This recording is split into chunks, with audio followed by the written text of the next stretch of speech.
Fábio, como que tem funcionado o programa Procarbono e como que o produtor rural ele tem se inserido dentro desse programa? Procarbono é um programa que a gente tem há 2 anos, né? O grande objetivo é como a gente introduz o mercado de carbono na agricultura. Então a gente começou uma jornada que vai nos levar lá na frente no crédito, mas antes disso, como a gente constrói mensuração, né, de estoque de carbono, pegada de carbono, para que a gente comprove tudo que a gente falar. Então os agricultores que fizeram parte do programa, eles passam por uma análise socioambiental para garantir que esse agricultor não tenha nenhuma questão de desmatamento ou alguma questão legal dentro das propriedades. E aí, a partir daí, a gente começa a implementar um grande plano de manejo.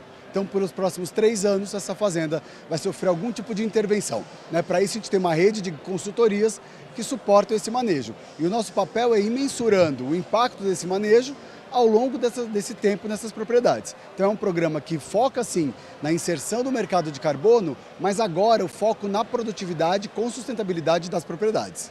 Fábio, no canal do Boi, no programa, nós recebemos algumas críticas. Uma delas é a seguinte: vocês falam de carbono praticamente todo dia, mas não falam de mercado de carbono. O produtor está muito ansioso com a questão de mercado. Quais são os passos que vão existir até chegar na questão do mercado de crédito de carbono? A nossa visão é que o mercado de carbono ele é uma consequência e não a causa. Então por que eu te falo isso? Porque o mercado, sim, a gente vai chegar numa visão de ter validação das metodologias científicas.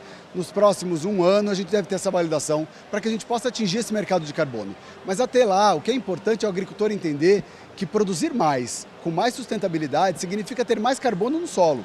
E isso é o grande ativo do agricultor, que é a fazenda dele, né? Então ter este ativo no solo vai fazer com que ele produza mais com menos risco.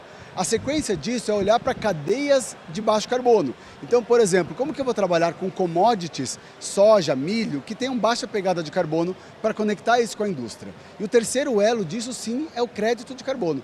Mas o que a gente quer entender é o seguinte: por exemplo, um agricultor que tenha mais carbono em solo, significa que ele tem mais produtividade e menos risco. E ao fazer parte disso, o que a gente traz para ele no curto prazo é uma iniciativa do ecossistema do Procarbono, que é trazer para ele um benefício como um Itaú BBA, que traz um financiamento diferente, ou um seguro agrícola diferenciado, ou insumos com uma condição diferente. Então o nosso entendimento é, o negócio principal do agricultor é produzir mais com menos risco. E a gente, ao longo dessa jornada que vai nos levar para esse crédito, como agora esse agricultor tem benefícios, como hoje ele já tem, né, com empresas de insumos, empresas financeiras e empresas de seguro, e que a gente está ampliando para mais um elo, que agora com a questão de maquinário. Mas o benefício do agricultor não é só quando chegar o crédito, mas é como que eu me beneficio ao longo dessa jornada que nos levará para lá. Fábio, para encerrar, outras empresas estão começando a participar do programa, já vinham trabalhando em cenários muito parecidos da sua forma. Começou a ter alinhamento. Como que vocês encontraram alinhamento entre essas empresas?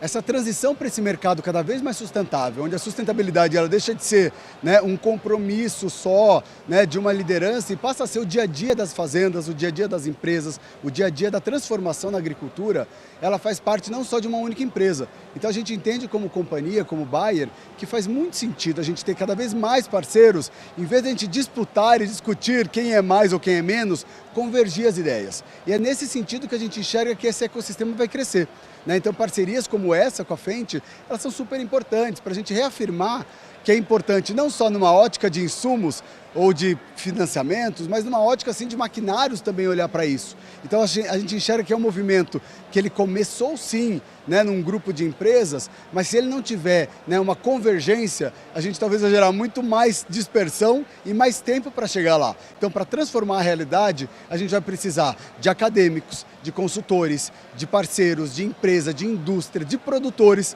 todos no mesmo caminho. E esse é o grande papel do ecossistema de Procarbono.